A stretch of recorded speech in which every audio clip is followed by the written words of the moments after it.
It's your Locked On Flyers podcast for Wednesday, December 14th, your daily dose of Flyers news, analysis, and high quality content that, man, I just wish they could connect on some more of those shots, Russ. Yeah, it's where it's at right now. All right, we'll get into the Avs game on today's show. Your Locked On Flyers, your daily podcast on the Philadelphia Flyers. Part of the Locked On Podcast Network. Your team every day.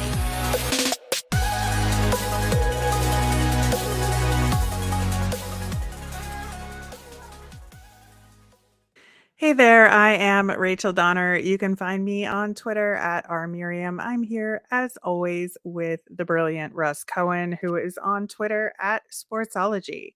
Thanks for making us your first listen every day. You can follow us on Twitter and Instagram at Locked On Flyers. That's where it'll keep up to date on our episodes and the latest Flyers news. You can also email the show at lockedonflyers@gmail. That's how you get your mailbag questions answered, which we will be getting to later in the show. We are also going to touch on some of the GM meetings news and what came out of that. Locked On Flyers is free and available on Apple Podcasts, Spotify, Odyssey, wherever you are listening. So subscribe. You'll get all of our episodes here on the Locked On Podcast Network. And we're over on YouTube. So subscribe there as well. Russ, before we get into the mailbag questions and the GM meetings, we got to talk about that game against the Avalanche. And I was really pleased to see Felix Sandstrom get the start. It's hmm something we've been talking about, getting him in more games. We thought it might have been over the weekend against Arizona, but it turned out he was playing in Colorado, and I think he did okay. I think, there was just some unfortunate lapses that led to, again, breakaways. I think this is where the Flyers are starting to struggle now, is like a lapse that leads to a breakaway. Yeah, it's funny. I get all these tweets and such, and it's always like, send this guy down. Is this guy ready? It's like you can't act like that, or an organization can't act like that during a season. Young players are going to make mistakes. It's going to happen. Even young players that you're hoping that turn into really good players like Morgan Frost, they're going to make mistakes. The thing with the Flyers is it always seems like their mistakes do lead to, catastrophic consequences. But in this league right now, a lot of mistakes end up in the back of your net. Like that's just the way it Yep. is. But nobody plays mistake-free hockey. Nobody. Like that's just so you have to overcome that with scoring, and the Flyers don't have any of that.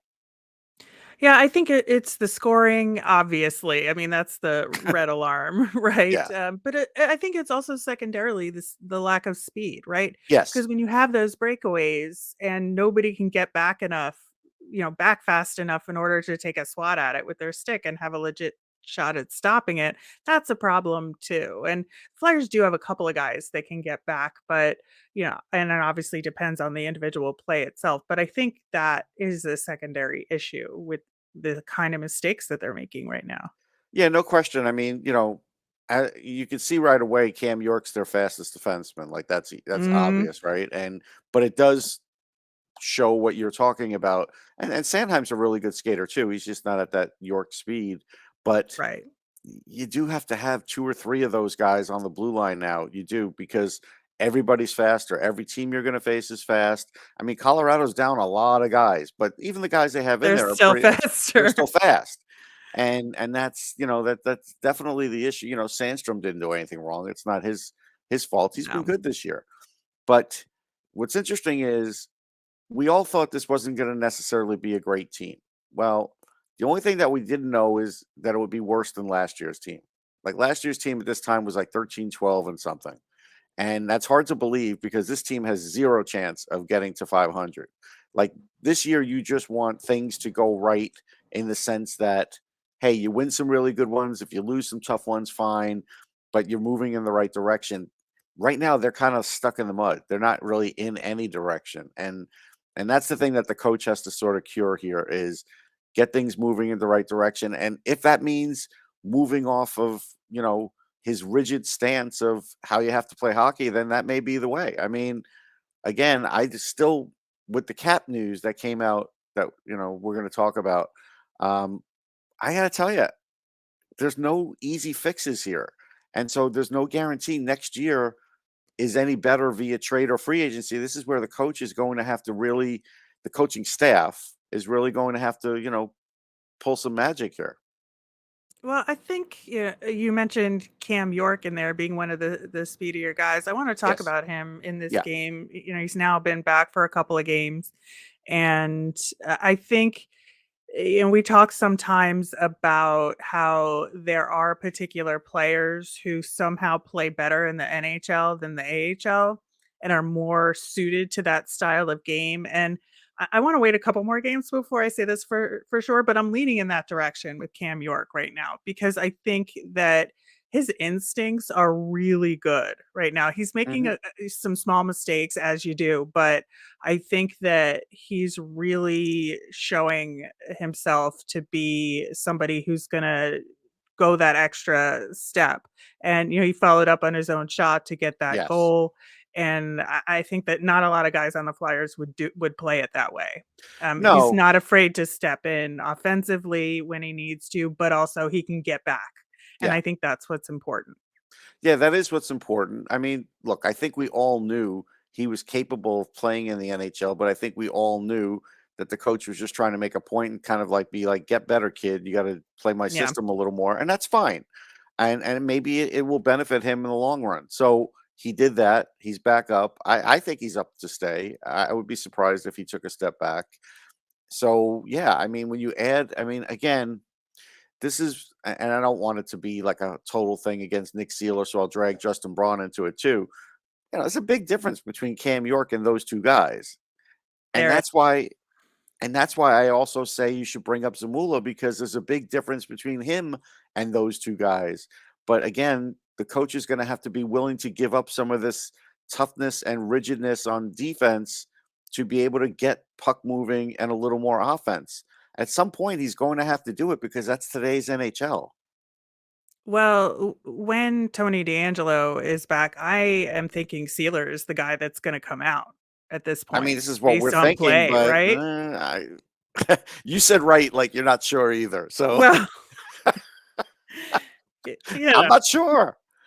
Yes, logically, yes. Am I sure of this? No, I am not sure. I think it'll be interesting to see how that plays out. But, if we were coaching this team, we would take out Yes. Nick Sealer and then eventually get Zamula back up. And that's where, Braun loses his spot, right? Yes. I mean, So, all right. ideally, that's what should happen. Yeah, I do want to talk about special teams from that game as well. The penalty kill still looks really strong. I Yeah. was very impressed with it. They kept the Avs to the outside. The Flyers defense limited high danger shots for most of the game Hmm. for the Avs. And so I feel like, there are heading in the right direction there and getting a little bit more consistent each game. Unfortunately, it's not enough to prevent all the goals, but it's the power play again. They Yeah. had no shots on goal in 2 power plays, plus they had the shorthanded goal against. And that was like the dagger in this game. So So two I, things. Yeah. I don't know. Yeah. People who want to argue with me that there's not enough talent on this team to have a good power play, I will fight you on that, because there is. Now, getting them to play like a cohesive power play, that's on the players and the coaches. And it does need to happen, because if nothing else, you can't carry a bad power play into next year with a lot of the same players. So you have to cure it at some point, and you might as well do it now. As far as the other point that you make, it's interesting because right now they're able to play a hard defensive game for most of the game. But if you noticed in that Right. third period, some of those high danger chances were happening because they just couldn't hold it back anymore. And that's where the offense has to bail them out. And again, that is going to have to come from the players and the coaches. It's easy to just say, "Hey, let this team go in the gutter and be a tanking team," but like I said, they're not getting Connor Bedard. So if you're not getting Connor Bedard, you'll get somebody good while you're still trying to cure things, because again, you don't want to be in a situation where next year you're not really any better. You can only pick up a player, maybe two, and you're still wondering about young players. You're not going to be much better than this next year if that's the case. You have to start turning the corner somewhere, even if it's just baby steps. Well, you were talking about, getting better on the offensive side and having the Hmm. offense bail you out. One thing we were harping on was that 6-on-5 pulling the goalie. And, aside from that, which it was actually successful, they It got was. one. Yep. And they looked much, much better at it. The puck Yeah. movement was better. The choices were better. Like everything about it was better, at least the first go round on the 6-on-5. But they were, having a lot of pressure towards the end of the game as Hmm. well before they pulled the goalie. And so you can see, to your point, those flashes of it. They can do Yes. it and they can do it against good teams. They just have Yeah. to do more of it in Right. these games. Right. And that's where the consistency and all that other stuff comes in. Like that's where, I mean, you have a lot of professionals in that lineup. They're not all young kids. I think that's the misnomer here. Everybody's acting like, well, it's a young team, whatever, blah, blah, blah. No, I mean, some of these guys have to legitimately want to change Mhm.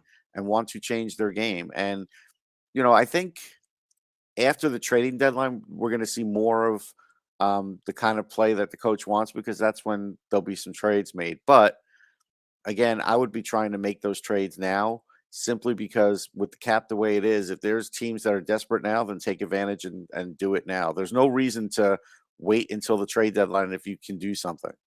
Well, we are going to talk about that cap and some more info out of the GM meetings, plus get to your mailbag questions coming up next. Today's episode is brought to you by BetOnline. BetOnline.net is your number one source for sports betting info, stats, news, and analysis. Get the latest odds and trends for every professional and amateur league out there, from football to basketball to soccer, esports, and of course the NHL. We've got it all at BetOnline.net. And if you love sports podcasts like ours, you could find those on BetOnline as well. We're always the fastest and easiest way to get your betting fix. Head to the website today or use your mobile device to learn more. Bet online, where the game starts. Check out the Locked On Sports Today podcast. From the games that matter the most to the biggest stories in sports, go beyond the scoreboard and behind the scenes with local experts and insights only Locked On can provide. Locked On Sports Today, available wherever you get your podcasts. Before we dig into our mailbag, we had a Board of Governors meeting in the NHL. And I think the biggest thing, other than the controversy, which we will get to, is that the cap is still only going to go up about $1 million tentatively right now. Yeah, that's something where I know people were writing 4 million. I never bought into the 4, but I certainly was hoping for 2 or 3 for teams. And now that, Gary Bettman has gone low with 1 and not really talking about going higher, not to say he can't, just says that's all he'll commit to right now. Right. Um, that's a little warning shot for GMs, like, hey, if you thought you were going to get out of your cap crunch for next year, you're probably not. So you're going to probably have to, start working on it. Yeah, I think it does put the Flyers in a very difficult situation if Chuck Fletcher thought he was going to have any wiggle room to work with. But I think I do appreciate him at least saying as much, just because it gives everybody more time You have to to, figure right? I mean, yeah. something out. Yeah. Yeah. So at least it gives them more time. Whether that'll help in Chuck Fletcher's case remains to be seen. But I do think it's an important thing to know. The other thing that was a big part of the Board of Governors is, of course, the 30-year anniversary for Gary Bettman being the commissioner. And man, it just really gets me thinking, because, they're looking at it in a celebratory fashion and in terms of what he's been able to do to expand the game in North America. And I certainly agree that there are good things about Gary Bettman's term as commissioner, but it begs the question for me: is 30 years too much for any commissioner, let alone Gary Bettman? Should there be a term limit here to just invite change and to make sure that the league is always looking forward instead of staying stagnant with similar leadership over too long a period? I mean, I think term limit is something fair to look at and vote on. I do.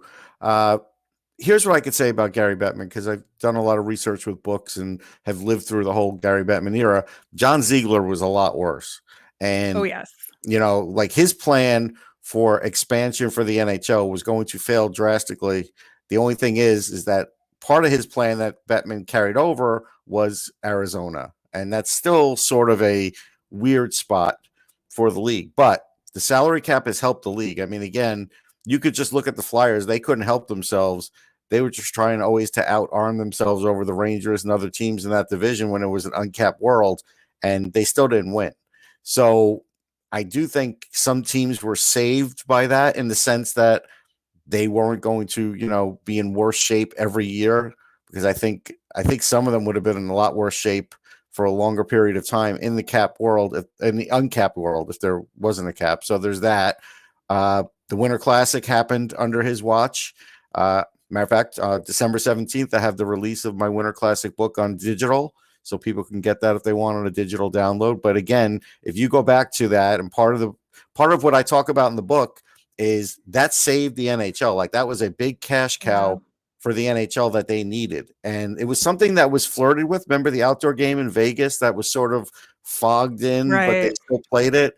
Well, it got a lot better after that. So, you have to weigh the good with the bad. There's always both. Exactly, and there's a lot of things that Gary Bettman has done that have been great. I think the outdoor games, although they kind of overdid it for a while, but they pulled it back and figured out, I think, what the healthy balance is. But and they've been willing to try certain things. I just think he's been there too long at this point, and it's just time. Like that is just my opinion. That I feel like for him, is he going to innovate anymore? I don't think so, and I think it's time for somebody else to take the reins and to help move the league forward, especially in terms of the issues that they're trying to deal with. And, where he says that he doesn't see racism as a league problem. He doesn't see the digital ads being an issue. Like Well, here's the thing about the he just digital ads. well, but that aside, I'm just saying in terms of the bigger picture, I think he's just sort of somewhat in denial of some of the fundamental issues with the league, and that it's time to bring in somebody else to solve those problems. But it doesn't deny all the good that he has done for the league either. Right. And we know Bill Daley's next in line, so it's going to happen at some point. The digital ads, like, he can't say anything negative against it. He was never going to do that. But I think the confusion for media and fans is, hey, you've got this extra money coming in from digital ads. You've got this extra money coming in from gambling revenue. Aside from Arizona, who's in a very small place, which is a drain, and maybe Florida, most franchises are doing pretty well at the gate. But again, it does make you wonder. This is where the NFL does a better job than the NHL, and that is they really get on those owners who have like stinking kind of franchises and don't do well, don't draw well, whatever, and they put a lot of pressure on them. The NHL really doesn't do that, and that's why the Arizonas and the Floridas continue to exist, but don't really pull in that much revenue. If they pulled in more revenue, you kind of wonder if this would even be a discussion. Yeah, and it's a league where the owners have more obvious power than in maybe some of the other leagues out there. That we know the owners are really in charge in all the sports leagues, but with the NHL, it's more apparent. And I feel like we need somebody who's stronger, who's going to rein them in a little bit more. Yeah, commissioners' jobs used to be like for the fans, but that's more than 30 years ago. Like now it's, they basically work for the owners, and it's been that way for, God, like I said, at least 30, 35 years. But when I was a kid, commissioners were all about, hey, it's about the sport and about the fans and making sure the sport's really good. And, now it's like revenues first. Like, that's it. Yeah. Yeah. All right. All good points of discussion. And we'll see how long Gary Bettman sticks around, I guess, because there are no limits right now. But maybe somebody with more power than me can bring that up at the next Board of Governors meeting. All right. Our first question comes from Marty. Do you think that the Flyers would burn a year of Cutter Gauthier's ELC after he's finished college this season, or shut him down before 10 games? Well, he doesn't get 10 games because he's a college player. If he comes over, he's burning Right. a year of ELC, even if he plays one game. That's the Correct. edge that the college players get, right? So Yep. it's either you have him come over and burn the ELC or you don't. My recommendation is you don't. I don't see a rush to do it. I don't see how that really matters for next year. And I also think there's a good chance he's going to want to go back anyhow and go one more year in college. So I would weigh it out. I wouldn't leave it up to the player because at this point, the team is in flux. I don't think they should have Cutter Gauthier do that. I don't think there's a reason to burn a year every ELC either. Not yet. Yeah. Next year, Yeah, sure. I agree. And that I really think he'll wait till the off season to make a decision about whether he wants to go back to school or not. And my guess is that he does go back to school. He's getting a taste of like, especially the Boston hockey world. And I think that he is enjoying it tremendously. Yeah, So, once he gets a bean pot under his belt, he'll want another one. yeah, I agree. Next question from Andrew, as just a big picture question. Is there really a direction for this team? I can see Anisimov being picked up as a third liner for a contending team with an opening. Didn't like the D'Angelo pickup when it happened. Is the answer trading Hart for a haul and starting over? Well, we've talked about it. I'm going to say the chances are Hart is going to be here. So I don't think that's ever going to really be a possibility. Would they force that? No, probably not. Not with John Tortorella there because you're going to have 3 more years of him. And if you're going to try and sell him on a rebuild with no Carter Hart for 3 years, it will be awful. Like you wouldn't even want to do it or even try it. So you're going to have to go this other direction. So I don't think that's going to happen. I think the direction of the team is they're going to do what John Tortorella says. They're going to play better away from the puck. They're going to be more defensive. And then, the offense will do what the offense is going to do, but it has to be responsible. They're going to get more players like that.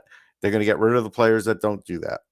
Yeah, I think that is the way to go. I just don't see them trading Hart. I think that he's too valuable in Yeah. terms of who we have left who's even marketable on this team, and he's one of the few. So I don't see them getting rid of him in order to do this. I think just it's going to be attrition of the other Now, guys. if he says he wants out, that's a whole other story, right? But we won't sure. deal with that right now.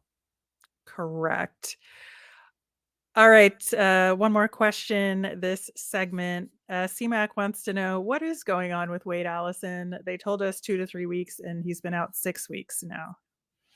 This is what happens with Wade Allison. I saw him in the press box a few times. There's no way of me telling if he looks better. Sure, he's walking around okay, but that's different from skating and scoring. Again, this is the problem with that dual injury that he had. I knew that first guesstimation was going to be under, and it was under for the team, and it's going to be over for him. Now it's even gone beyond what I thought it might be. So I really don't have an answer other than with Wade Allison, it's always going to be longer. Yep. It's such a shame, man. Love that kid.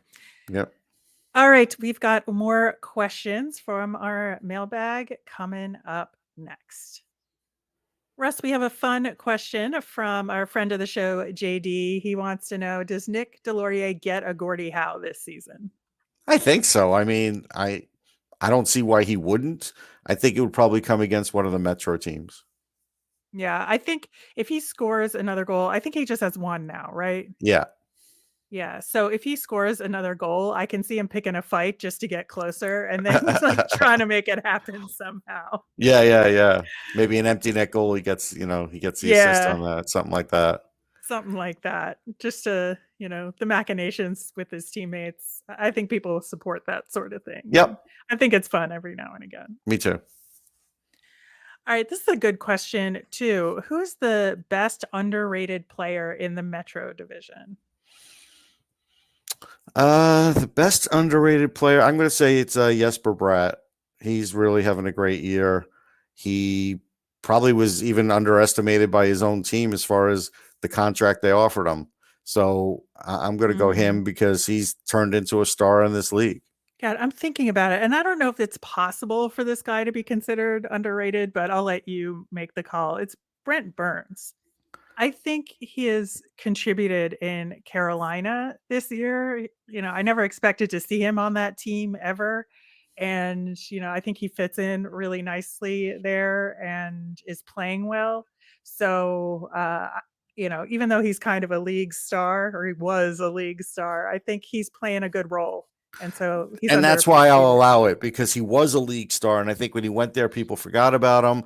And Rob Brindamore Mhm. doesn't really allow you to shine that much, even a Svechnikov. So I have no problem with you saying Brett Burns. Yeah. He's always fun anyway, Yeah, just Burns is great. personality He wise. is. So love him. All right. World Juniors are around the corner. We're going to talk about them a bunch next week. So, this is a timely question. Who should the Flyers be keeping an eye on in World Juniors as a draft prospect?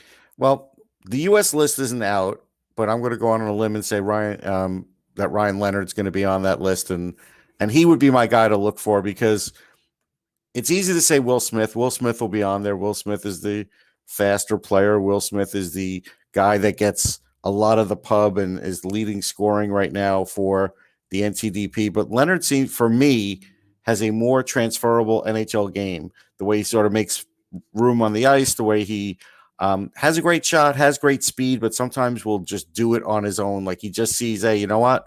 I'm going to have to get to the net somehow and do that. And I think that all of that will carry over. He's got a little more toughness than someone like Smith, and he's really well put together, like a Jack Eichel, except he's smaller.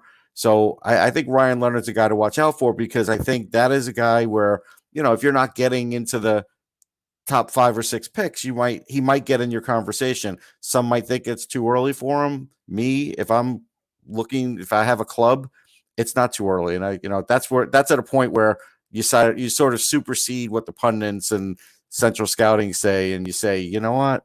Do we want a guy like this? Do we need that? Then let's just get him. And that's what I always say. If a team identifies a player and they say they want him, and that's like their kind of player, then you go get that player, regardless of where, Right. and you worry about the rest later. Yeah. I think for me, I want to keep an eye on the goaltenders because they're newer Okay. to me just from watching them play. And I spend so much time focused on the skaters when I watch World Juniors that I tend to like not really pay enough attention to the goaltenders. And, at the camp right now, there's 3 draft eligible goaltenders on the list. So one of them will get cut probably, but Yeah. I think, just given a chance to look at some eligible goaltenders and focus on what they can do is just, something to fill a hole in my knowledge base. I like it. Yes, related to that, is there a redhead or ginger available in the draft the Flyers should keep an eye on? I have not noticed one yet. I'm now going to have to keep a lookout. Yeah, we got to keep that tradition I know. going right I know. now. Right, I think right now Owen Tippett is our top ginger, I would say. Yes. Yes. So we got to get another one in the queue, Russ. Yeah, I get it. I'll check around. All right. Wrapping up with our Flyers fun thing. We talked about Cutter Gauthier already in this episode, and he's obviously been playing really well for Boston College. They won Mm-hmm. against Boston University a few Mm-hmm. days ago, and the Boston College hockey Instagram has a really great picture of him with some really nice flex on the stick. So I thought I'd throw that in here today. I always appreciate good flex on the stick. I do. Yes, yes, and it was a 2-goal second period for Yeah. Gauthier in that game, so not too shabby on that end of it either. All right, that will do it for today's show. We will be back again tomorrow. Of course, our next opponent is the New Jersey Devils. It's going to be a tougher game, I think, than the last go round. So lots of stuff to talk about there. Plus, we'll have a prospect profile on Braden Yeager. As a reminder, we always want to hear from you. If you want your question answered, you can tweet us at Locked On Flyers. You can email us at lockedonflyers@gmail, or you can comment over on YouTube. I'm Rachel. I'm on Twitter at rmiriam. That's RMIRIAM. I'm Russ. I'm at Sportsology, SPORTSOLOGY. Thanks for making Locked On Flyers your first listen today. For your next listen, check out the Locked On Sports Today podcast. It's the biggest stories of the day, plus instant reactions, big game recaps, and their take of the day. It's available wherever you get your podcasts. Have a great day, everyone.